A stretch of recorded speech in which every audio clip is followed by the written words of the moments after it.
Sabi, bakit ikaw? Ano bang ninakaw mo?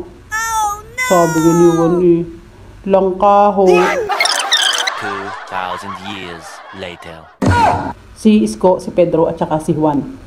Eh ngayon yung tatlo nagnanakaw ng gulay at saka ng prutas. Ano? Eh ngayon nahuli ng may-ari. Di sabi ng may-ari, anong ginagawa nyo? Ay di nagtakbuhan sila, nahuli pa rin sila ano. Eh ngayon isabi ng tatlo parang awa nyo na po, wag nyo po kami ipakukulong. Sabi ganyan. Eh ngayon inakumbinsi naman yung may-ari.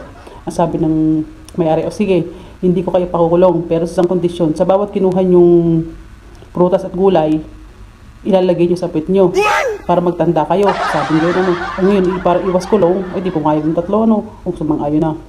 Ngayon inuna si Isko. Sabi, Isko, o ikaw, anong ninakaw mo? Sabi, talong po. Sabi ganyan. Ay di nga pinakasok sa puwit. Ay di aray. No.